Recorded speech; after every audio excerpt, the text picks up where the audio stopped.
If it's Monday, it's a pivotal week in U.S. politics as President Biden and former President Trump face off in their first debate, with the Supreme Court poised to rule on a number of blockbuster cases, including whether or not former President Trump is immune from criminal prosecution.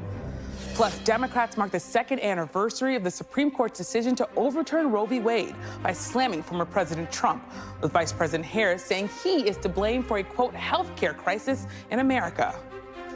And Israeli Prime Minister Benjamin Netanyahu says the offensive against Hamas in Gaza could be winding down, but that Israel's clash with Iran-blocked militants in the north could soon be ramping up.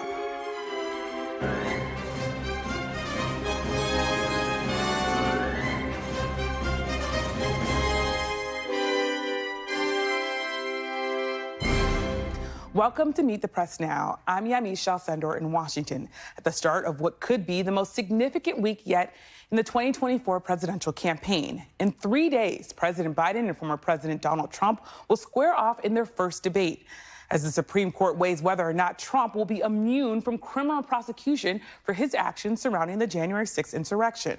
Right now, President Biden is at Camp David as he prepares for Thursday night's showdown, which will be the earliest general election debate in presidential history.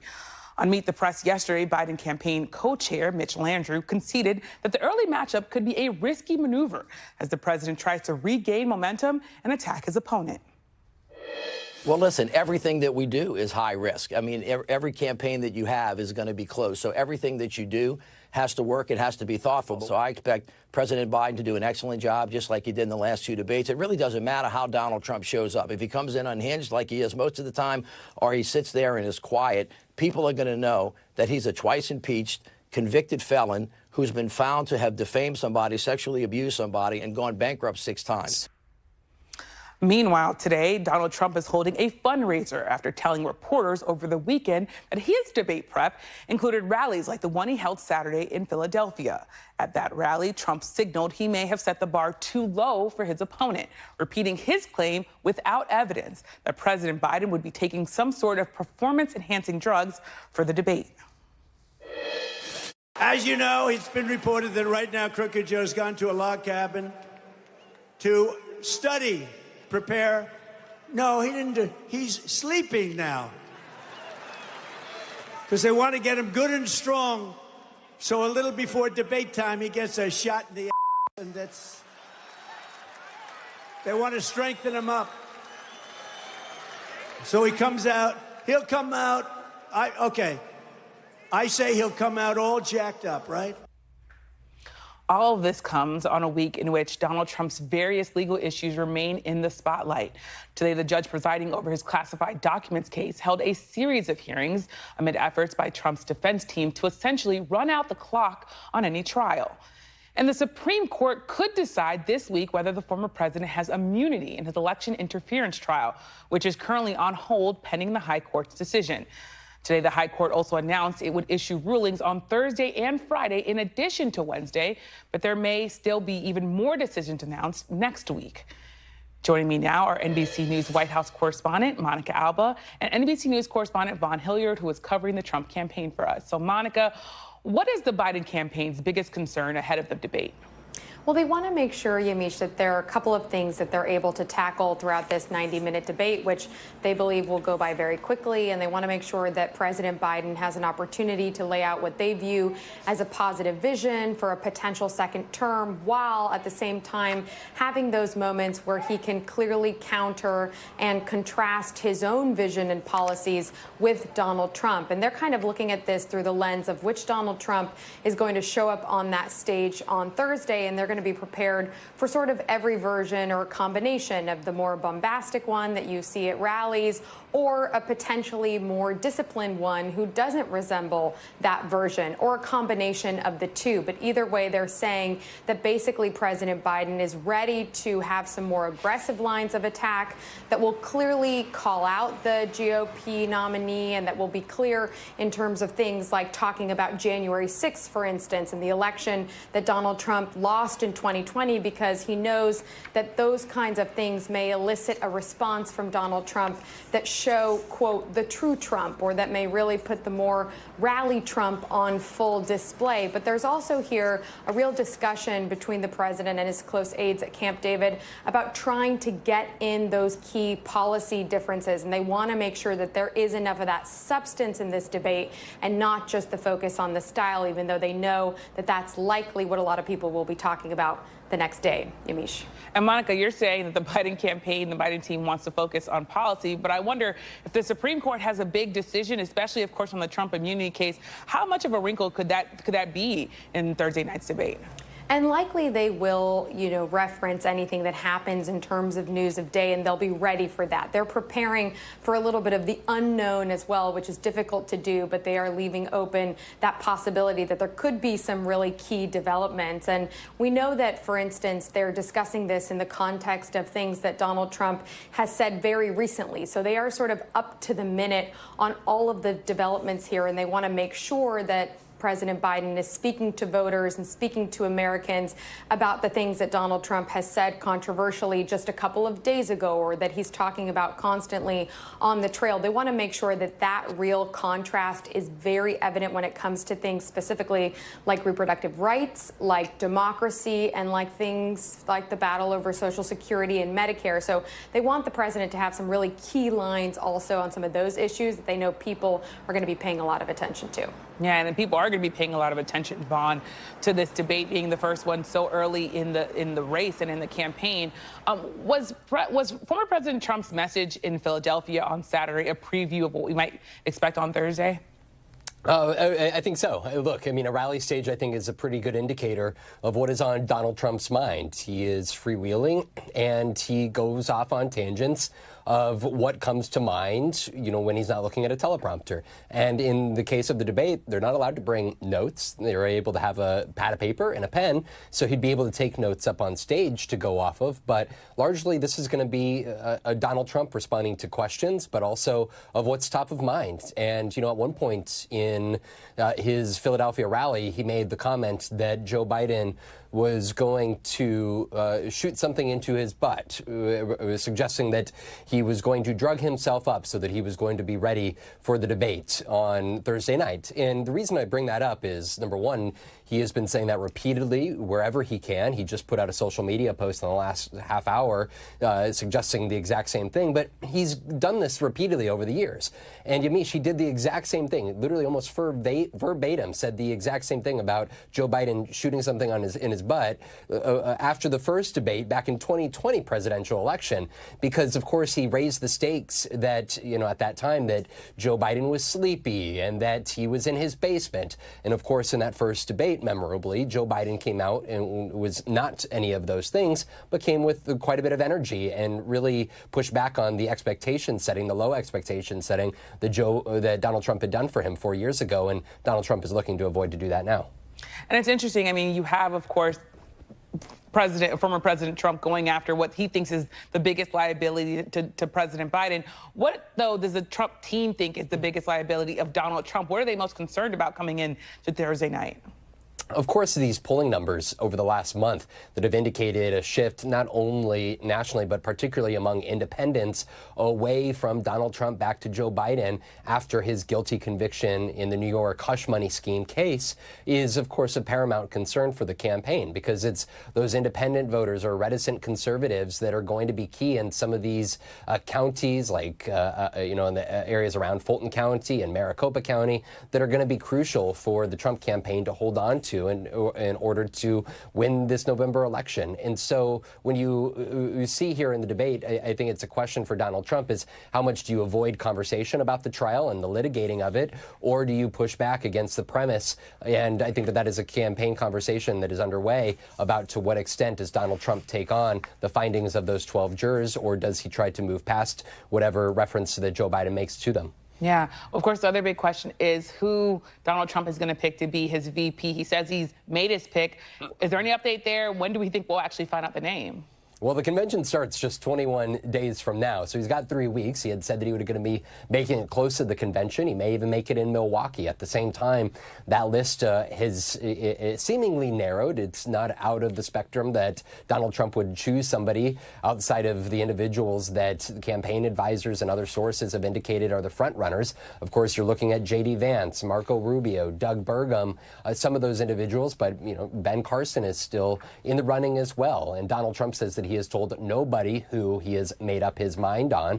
But you're looking at particularly J.D. Vance and Doug Burgum have been doing a great number of interviews on behalf of Donald Trump. And I think it's quite clear that they are seeking out the running mate role there after Donald Trump chose to move on from Mike Pence, notably after they left the White House in 2021, Yamiche. Yeah, well, the suspense continues. Thank you so much, Monica and Vaughn.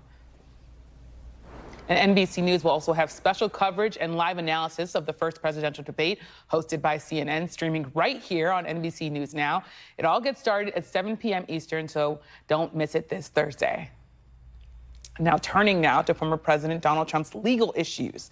As we mentioned at the top of the show today, the judge presiding over his classified documents case is holding 2 more hearings. And right now, she's hearing arguments in special counsel Jack Smith's request to bar Trump from making comments that pose a threat to law enforcement officials involved in the case. This morning's hearing focused on a motion brought by the defense seeking to dismiss the charges based on how the special counsel's office is being funded. Judge Eileen Cannon, of course, a Trump appointee, has faced mounting scrutiny for her handling of the case. Keep in mind, we still don't have a trial date yet. With me now is NBC News Justice and Intelligence Correspondent Ken Delanian in Fort Pierce, Florida. Also with me is former U.S. Attorney and former senior FBI official Chuck Rosenberg. He's now an NBC News legal analyst. So, Ken, I want to start with you. What was the focus of today's hearings? Well, Yamiche, we just got finished hearing the prosecution present its case for why they believe Judge Cannon should modify the conditions of Donald Trump's release. Remember, he's a criminal defendant out on bail, to order him to stop mischaracterizing a document that accompanied the Mar-a-Lago search that restated the FBI's use of force policy and pointed out that FBI agents are authorized to use deadly force when they feel their lives are in danger. Donald Trump and his supporters took that and called it an authorization by President Biden for the FBI to use force against Mr. Trump during the Mar-a-Lago search, which was absolutely false. In fact, the FBI conducted the search on a day they believed that Mr. Trump wouldn't be at the premises, and there was nothing particular or unique about that document. And what Jack Smith's office says is that is putting FBI agents' lives in danger. And in fact, they say that Mr. Trump's rhetoric in the past has prompted attacks. For example, in one case, a physical attack on an FBI office in Cincinnati. And it got a little heated. David Harbach, a veteran prosecutor working for the special counsel, appeared to grow exasperated at Judge Cannon at one point, and she threw back at him, "Mr. Harbach, I don't appreciate your tone," and he later apologized. It's another indication of the growing frustration in the special counsel's office with Judge Cannon. They see this as a no-brainer, and other judges, particularly Judge Chutkan in D.C., have imposed gag orders on Mr. Trump and have recognized that Mr. Trump's language potentially can lead to violence. But Judge Cannon was really making the prosecution jump through hoops, and David Harbach got quite frustrated, Yamiche. Well, is there any word on when the judge will rule on any of these measures? She tends not to rule from the bench. She takes her time with these rulings, and so no, it could take a while. So in the other hearings were about whether the special counsel's office is unconstitutional under the appropriations and appointments clauses of the Constitution. Those are legal issues which ultimately will be decided by appeals court. But nonetheless, Judge Cannon has chosen to have hearings on them and take the court's time. And this relentless parade of hearings is one reason that this case is taking so long to get to trial. And no trial date has been set, and none really is in sight, Yamiche. And Ken, you just said it. The parade of hearings has been ongoing. Can we expect Judge Cannon to schedule any additional hearings before the trial? Oh, absolutely. There are many more issues in dispute about which she has not ruled, and she hasn't even gotten to the most complex part of this case, which is the procedures around how they will handle certain classified documents and classified information. That's the really complex part of any case that involves state secrets, and as far as we can tell from the docket, they are not close to resolving those issues, so they have a lot more ground to cover, Yamiche. Yeah. Well, a lot more ground to cover. Thank you so much, Ken, for covering it all for us. And Chuck, I want to go to you. How unusual is it for this many hearings to happen before a trial date is even set? Well, in this case, Yamish, there are an unusual number of pretrial hearings. Look, pretrial hearings happen. Where I practiced in the Eastern District of Virginia, they were infrequent. And if a judge could decide the issues based on papers submitted by both sides, legal issues that didn't require fact witnesses at a hearing, she would do that. And that's sensible to me. Other issues, Yamish, can be reserved for trial, and the judge can decide them while the trial is ongoing. So there's nothing wrong with pretrial hearings, and sometimes you need them. But to Ken's earlier point, there seems to be a relentless parade of pretrial hearings here. And I think the real issue is that Judge Cannon seems very much sort of uneasy about managing a big, complicated case. She doesn't seem particularly good at moving her docket, and that's a problem. Well, as you're talking about moving the docket, can the special counsel in this case do anything to expedite this case? No. The special counsel is stuck with the judge that they got. I mean, they can beg her to move the case faster, but once a judge is assigned, once a case is assigned to a particular judge, it is up to that judge to move the case. Practically speaking, Yamish, the prosecutors are stuck with Judge Cannon, period, the end. Period, the end. I also want to ask you, is there any scenario then in which Judge Cannon dismisses the indictment or deems Jack Smith's appointment unconstitutional? Well, if she does, I imagine that the Federal Circuit Court of Appeals that sits above her would rather quickly reverse her decision. This is an issue, the constitutionality of special counsel, that has been raised and argued and litigated many times, and it has uniformly been found to be constitutional in many different places and by many different appellate courts. So could she dismiss it on that basis? I guess so. Would that decision survive? I doubt it, but it would further delay any trial date, Yamish. Definitely interesting to hear about that. I want to turn to some of Donald Trump's other legal issues here. Of course, there's the Manhattan DA case. Alvin Bragg, in particular, is asking the judge in his hush money trial to extend a gag order, citing threats to officials connected to the case. Would a gag order, though, you think really make a difference in this case? Do you mean in the Florida case? In the DA's case. Oh, in the DA's case. Well, a gag order could make a difference if you have a judge willing to enforce it. And as we saw with Judge Merchan, who presided over the DA's case in Manhattan, he did find Mr. Trump to be in violation of a gag order.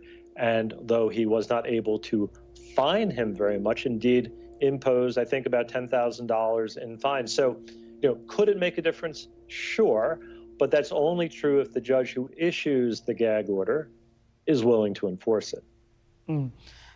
There's also, of course, the other issue that we're waiting on, which is this Trump immunity claim that the Supreme Court is supposed to be deciding on in the hopefully next week or so. Do we expect the court to wait until maybe next week or at least Friday to issue a ruling in that case, given the fact that there is Thursday night's debate? Or does it not really matter? Yeah, I've heard commentators say that the court wouldn't issue an opinion on the day that the debate is taking place. I don't know that that's true. That seems sort of that seems somewhat contrived to me. In any event, we know it's coming soon, Yamish. The court typically issues all of its opinions by the end of June. On a couple of occasions, I think in 2020 and 2021, that extended into the first week in July. But one way or another, this decision is coming shortly, I imagine. Yeah. Well, Chuck Rosenberg, thank you so much for all of your analysis. My pleasure. And coming up, the White House and the Biden campaign's full court press on abortion rights. As Vice President Harris pointedly attacks former President Trump, the second anniversary of the Supreme Court's decision overturning Roe v. Wade.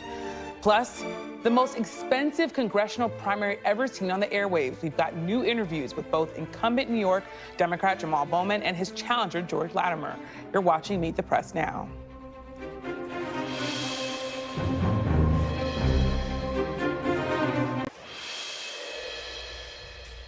Welcome back.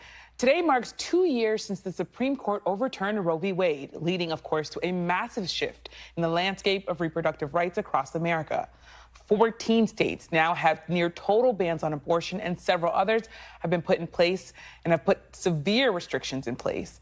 The Supreme Court's decision has also reinvigorated Democrats across the country, with abortion and reproductive rights a central part of the party's messaging. Democrats at the state and national level are holding events highlighting the anniversary, including Vice President Harris. She is now en route to Arizona after holding a campaign event in Maryland this morning where she attacked Donald Trump for his role in the Dobbs decision.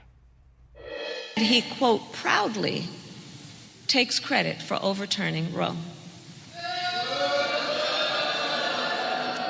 My fellow Americans, in a court of law, that would be called an admission.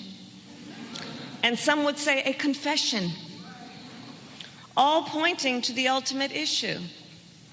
In the case of the stealing of reproductive freedom from the women of America, Donald Trump is guilty. And join me now from College Park, Maryland, is NBC News' Aaron Gilchrist. So, Aaron, how important does the campaign believe this issue of abortion and reproductive rights is going to be in November, especially in battleground states? Well, I think President Biden has said and shown that this is an issue that is critically important to him. And so the campaign has really tried to elevate this in the conversations that it's been having on different issues around the country. And I think what we have seen today is, by way of Vice President Harris, we saw the First Lady out over the weekend talking about reproductive health, talking about reproductive freedom. And this is something that the campaign believes is a message that that will resonate with voters who support them and potentially with voters who may be still on the fence. And so what we saw today with Vice President Harris is something that I think we're going to continue to see in the weeks and months to come, as she talks about, as she did today, prosecuting the case against former President Trump, laying in his lap the responsibility for the overturning of Roe v. Wade with the Dobbs decision 2 years ago, saying that he appointed the 3 justices who ultimately were responsible for overturning Roe v. Wade, saying that this was a premeditated action on his part, as she sort of presented a prosecutor's case here in Maryland today, also adding that states have been able to put in place their own abortion bans, and they were accomplices to the former president. And then you played some of the sound where she talked about him sort of confessing to all this and being guilty of stealing the reproductive freedom of women around the country. We talked to one woman, Kate Cox, who we've heard from before, talking about how she needed to get an abortion last year and went to the Texas Supreme Court to try to make that a possibility and ultimately had to leave her state to do that. She says that she wants politicians now to listen to women who've been speaking up about their concerns and some of the issues that they've run into since these abortion bans have been popping up around the country. I want you to hear a little bit of what she told me earlier today. Abortion is health care. It's heartbreaking, sometimes wanted, prayed for pregnancies end in abortion. And my hope to the world is that everyone who wants to bring home a baby, everyone who dreams of expanding their family gets to do that. And abortion care, IVF, birth control are all part of that journey. And what we heard from Kate Cox and from Vice President Harris is that this issue of reproductive freedom really is representative of all the other rights and freedoms that Americans experience that they believe would be threatened in a second Trump administration, Yamiche. Well, Aaron, thank you so much for that reporting. And join me now for how the anti-abortion rights movement is marking the Dobbs anniversary is Carol Tobias. She's president of National Right to Life. So thank you so much for being here. It's, of course, been 2 years since the Dobbs decision overturned Roe v. Wade. What do you see as the role of groups like yours in the anti-abortion movement? And what's your biggest goal, really, in this moment? Thank you, Yamiche. It's great to be on with you. I think what we have seen in the last 2 years is what anybody would have expected. Some of the states are protecting unborn children. Some of the states are protecting abortion. Now, we know that in some of those states, it's going to be very hard to change the laws, but we are focused on also changing the culture and changing hearts and minds. Just because abortion is legal doesn't mean a woman is going to want to do it. So we are focusing on reaching out to all women, just encouraging them to truly consider that they are carrying a special life, another life inside of them that deserves to live as well. And as you said, there are some states that are taking this issue and protecting rights. There are also states that are taking this issue directly to voters themselves through ballot initiatives. How's your organization reacting to those proposals, including efforts to get counter proposals on the ballot? Well, there are a lot of different plans and ideas on how we can impact these ballot measures. And certainly we want to encourage people to consider that in every abortion, there are two lives involved, the mother and the unborn child. We want them to take that into account. What I have been amazed over the last year or so, and I think the administration's statement today comes through very clearly with the same point, the abortion industry and its allies in the Democratic Party no longer talk about choice. They're not giving women options. They're trying to shut down the pregnancy resource centers. They're trying to shadow ban them so that they can't be found on search engines. They are trying to penalize doctors who would help a woman reverse the abortion pill process if she decides she wants to change her mind and try to save her baby. The abortion industry, and as I said, it's their allies in the Democratic Party, are not supportive of choices for women. Pro-choice is no longer an option. All they can talk about is how a woman can end the life of her unborn child. And I think that's very sad. I really regret that they are going so far that they won't even consider that a woman may want to have her baby and just needs a little help and support along the way, which is what she can get from pregnancy resource centers, the pro-life movement, and actually many states have stepped up with great programs to help a woman through a difficult time in her life so that she can go through with the pregnancy. I want to ask you, though, if come November, trying to stop all of that. I want to ask you, though, if come November there are Americans who vote in favor of measures protecting or expanding abortion rights in this country, do you want to see that their vote, their choice be overturned? Would you lobby against states if in their ballot measures they vote to enshrine abortion rights into their state constitution? Well, it's hard to change anything, especially Constitution, once it's been enacted. But certainly we would certainly try.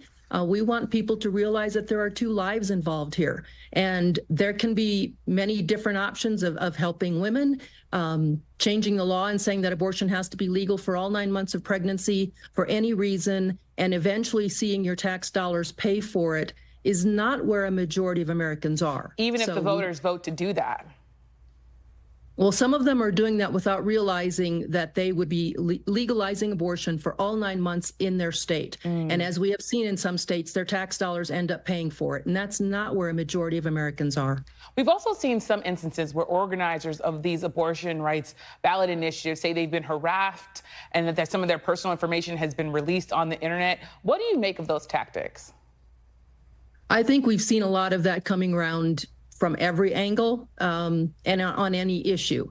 It's just, I don't know if I would say too easy, but we have people who really don't care about individual lives, and if they can hurt someone, somehow it just doesn't seem to make any difference to them. We've seen a devaluation of the respect that any and every human life should have, and that all feeds into it. But it comes from many different sources, many different angles, many different issues. And you think it's wrong on all sides then?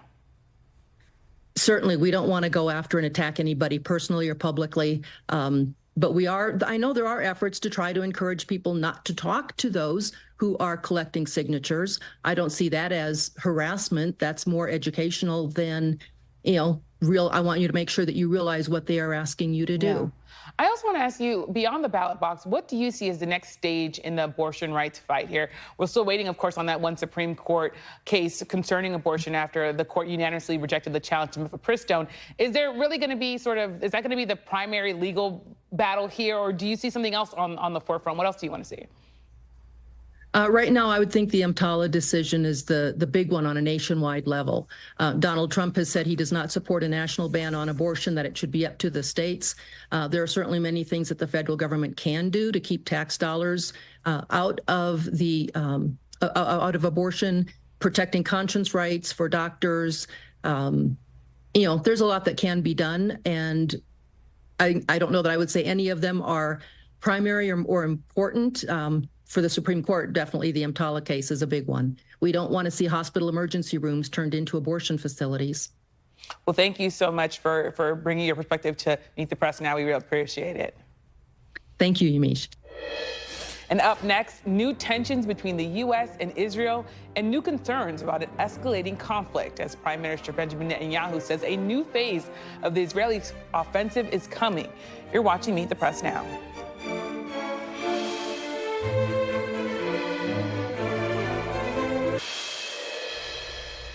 Welcome back. The war of words between Prime Minister Netanyahu and the Biden administration shows no signs of easing. Over the weekend, Netanyahu doubled down on claims that the U.S. has slowed weapons deliveries to Israel, while the Biden administration once again rejected those accusations. White House official telling NBC News, quote, "We have made our position clear on this repeatedly, and we are not going to keep responding to the prime minister's political statements." It comes as the prime minister also signaled Israel may be entering a new phase in the war against Hamas, but could escalate tensions along Israel's northern border with Hezbollah. In a televised interview, Netanyahu said the intensive phase of Israel's offensive in Gaza is about to end, but that does not mean the war itself will end. Today, Israel's defense minister is here in Washington meeting with top administration officials as he looks to diffuse tensions, not only in the region, but also in Washington. Joining me now on set is NBC News Chief Foreign Affairs Correspondent Andrea Mitchell. So, Andrea, thanks so much for being here. So I wonder, how are you really interpreting these latest comments by Benjamin Netanyahu, and who do you think he's really talking to when he's making these statements? He's talking to a domestic audience. He is trying to appease his right wing, which is the secret to him staying in power. And according to all of the observers who are critical of him, including here in the U.S., it's staying in power because if he is out of power, then he can be prosecuted. It's very analogous to the situation of possible immunity, as we know, is pending for President Trump.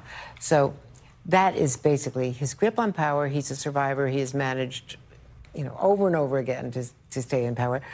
The concerning thing to a lot of people, both in Israel and here, who are critical of the prime minister, is that he said this as his defense minister, Minister Gallant, I should say, was on his way to the United States to try to calm things down, and making the point before he left that the United States is Israel's most important ally and that the time is critical now to make sure that that relationship is solid.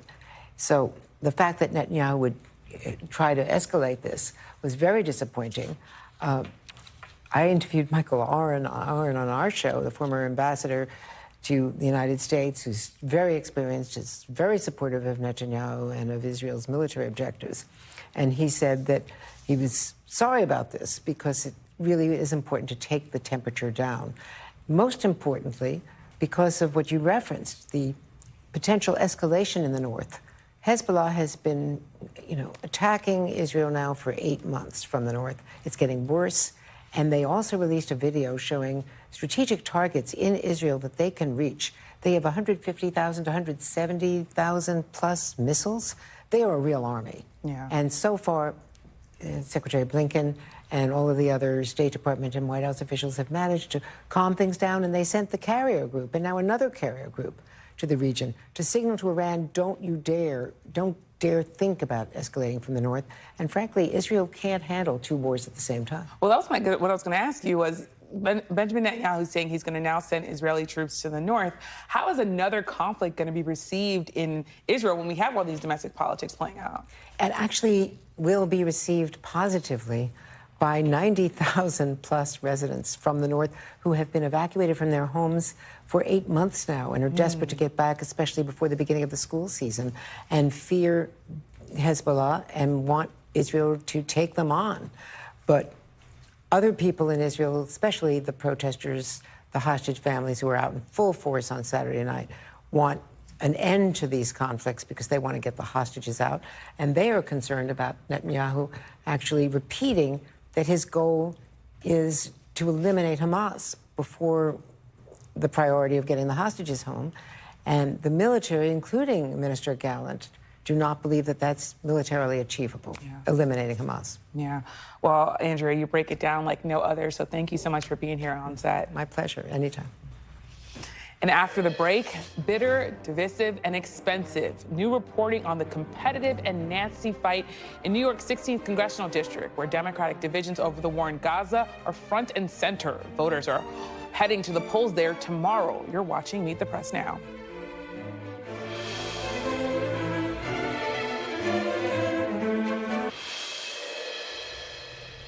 Welcome back. Democratic divisions on key issues, including the ongoing Israel-Hamas war, on full display in the contentious primary battle in New York's 16th congressional district. It's a race that has become a larger proxy fight between progressives and more mainstream Democrats over the future of their party. NBC News correspondent Vitali is in New York ahead of tomorrow's primary. It's definitely very tense. Extremely contentious. Half an hour outside the city that never sleeps. A New York primary keeping Democrats up at night. Yeah. He's nowhere to be Mr. Ladder, found. go ahead. Get out of here, man. You're nowhere to be found. Congressman Jamal Bowman's battle for a third term is now the most expensive and arguably most intense of the cycle. Do you see why he's an ineffective congressman? Why? He argues. No, because he the people in here understand passion. Bowman is one of Congress's most vocal critics of the Israeli government. Is that the central issue in this race as you see it, though? It is, because he was recruited by AIPAC to run against me because I called for a permanent ceasefire very early on. The issue of Palestine and Israel is on the ballot here. Longtime Westchester County Executive George Latimer saw it as one of several reasons to mount a challenge. The fire alarm incident was inexplicable. Bowman pleaded guilty to a misdemeanor for pulling a fire alarm in Congress during a controversial vote last year. His response to October 7th was yet the next, type of thing. He is attacking me as if somehow my position is outside of the mainstream. It's his position with some of the squad members that's outside the mainstream. Record-breaking sums spent here on ads. Pro-Israel groups backed by AIPAC make up more than $14 million of it. Jamal Bowman has his own agenda, and he's hurting New York. All in a diverse district with a significant Jewish population. Bowman's not the first progressive with pro-Palestinian views to face a primary. It's not good enough to send bombs to Israel and send Band-Aids to Gaza. Congresswoman Summer Lee won her Pennsylvania race earlier this year. This race highlighting and hardening Democratic divides. Locally with former Congressman Mondaire Jones. George is the clear choice to represent New York's 16th congressional district. Nationally, it's a 2016 redux. Hillary Clinton's endorsed Latimer. Bernie on the stump for Bowman. I don't know how much of a heavy hitter Hillary Clinton is, with all due respect. Bowman boasts the backing of his party's top congressional leaders and prominent progressives like Alexandria Ocasio-Cortez. Still, it's wars abroad that could have the most impact here at home. If you win. What? If you win, you say that. What does it say to the Democratic Party writ large? I think it just means that the people can beat the money every time. The many can beat the money every time. And Vitali joins me now. that was a great package breaking down all the issues. So Latimer got his first endorsement from a sitting member of Congress today, just one day before the primary. Does that give him any more momentum going into Tuesday? Well, look, it is a moment where we're watching one of Bowman's own colleagues now come out for the guy who is challenging him. And we've seen this week to week, Yamiche, as I've done these pieces about House primaries where incumbents are facing tough challengers. But in this one, there is so much vitriol and just so much bitterness. You hear it in the tone of the way that voters talk about this race. You hear it the way that other members of this community have talked about this race. It has really devolved into a race where Bowman's team is alleging racism from Latimer's team. Latimer's team is saying it's all foul play and unfair.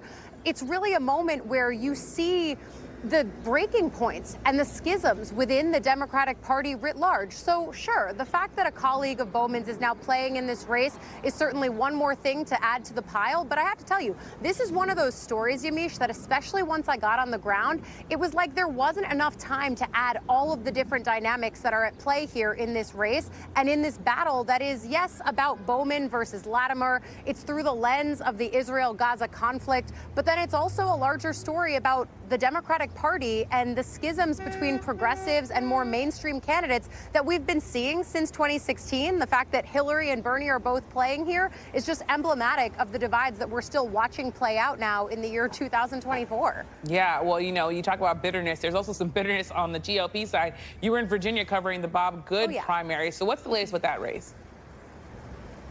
This is a race that was going to be fascinating, and that's why we started spotlighting it. And now that we're seeing it's a difference of 372 votes days after, a week after this race, and it still has not been called, it is absolutely fascinating to watch the dynamics on the Republican side of this. But today we watched Congressman Bob Good make one of his first moves in a week. We knew that he was waiting to see how these results would play out. Now Good is saying on Steve Bannon's radio show that he is going to block certification of the results in this race. He says that there was foul play with ballot box in a specific area of the state around Lynchburg.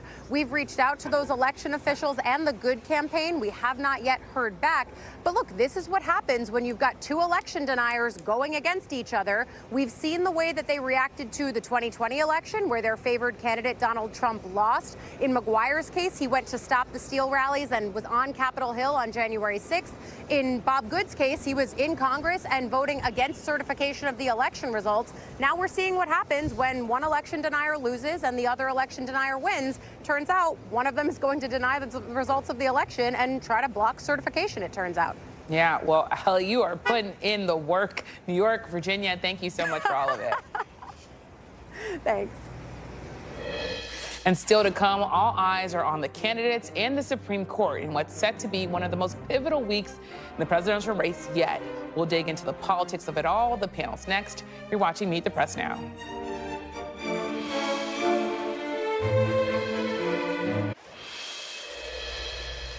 Welcome back. As we mentioned, it's a big week in politics with the first presidential debate on Thursday.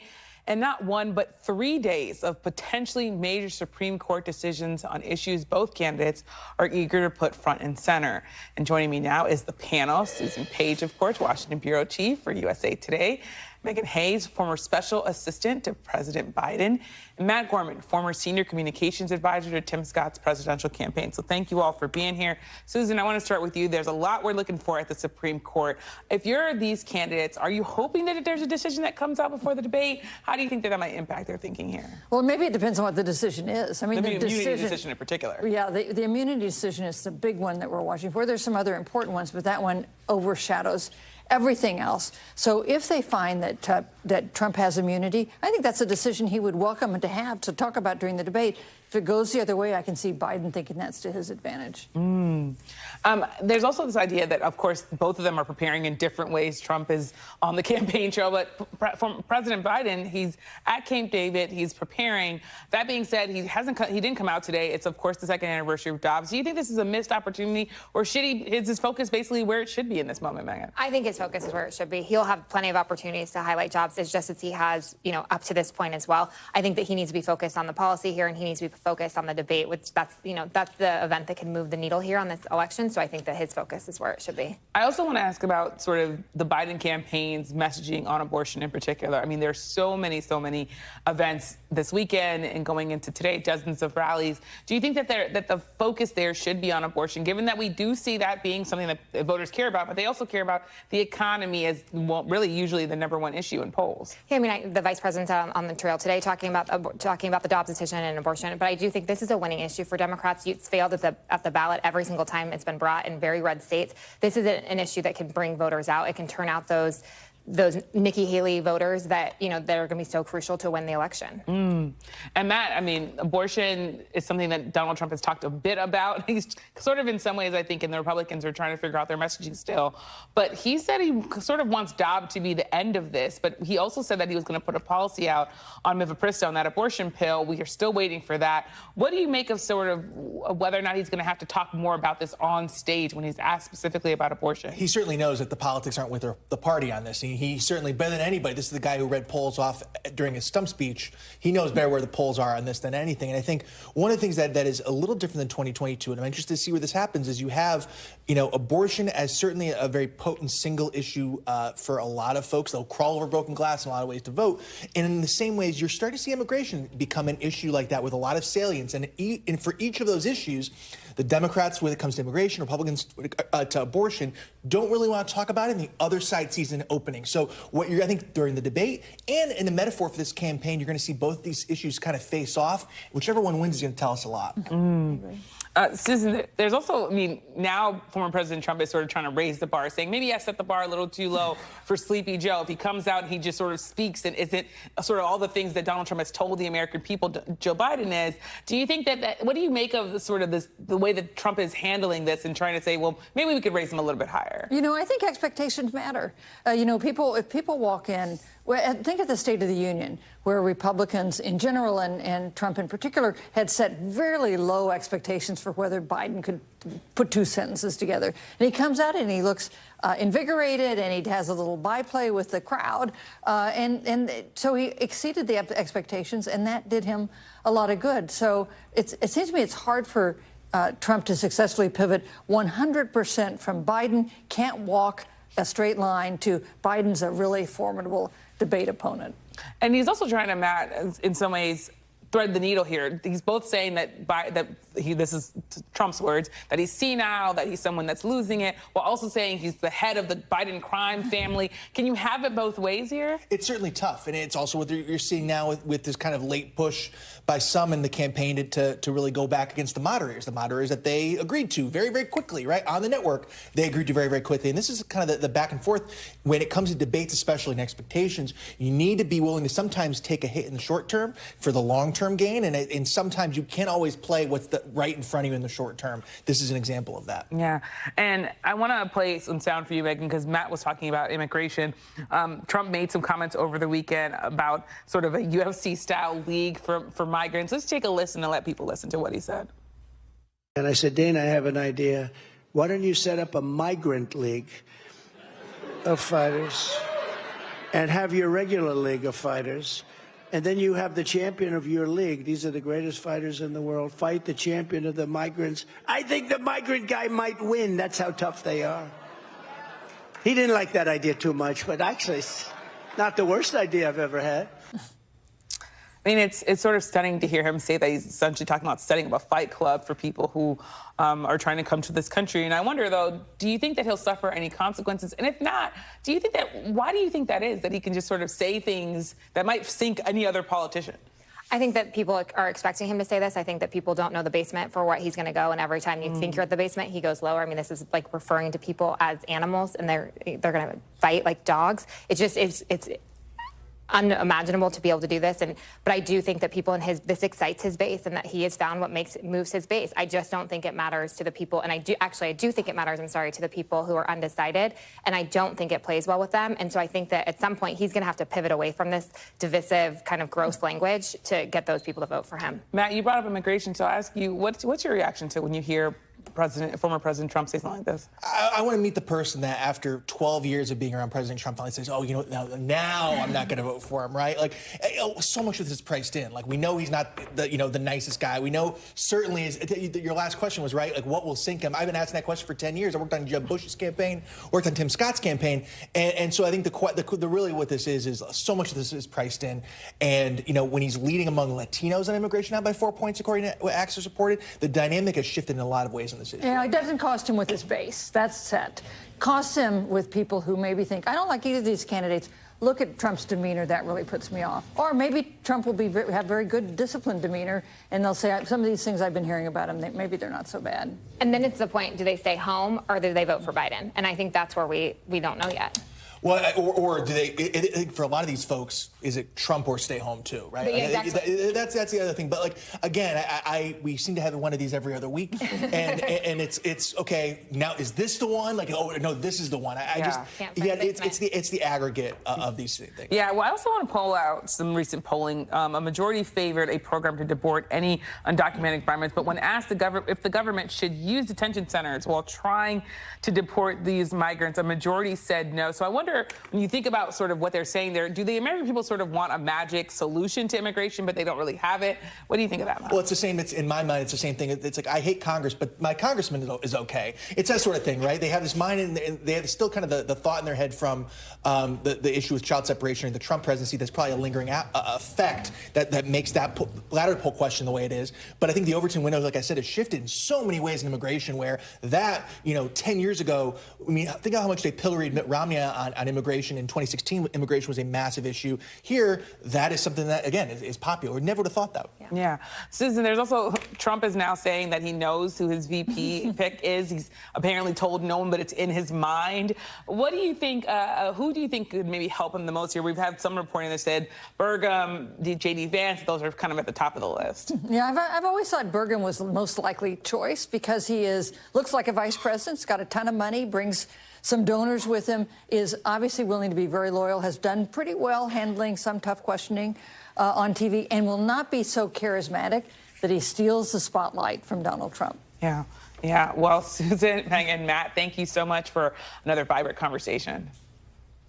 And I'm back tomorrow with more Meet the Press Now. The news continues with Yasmin Vasugan in for Hallie Jackson right now. Thanks for watching. Stay updated about breaking news and top stories on the NBC News app or follow us on social media.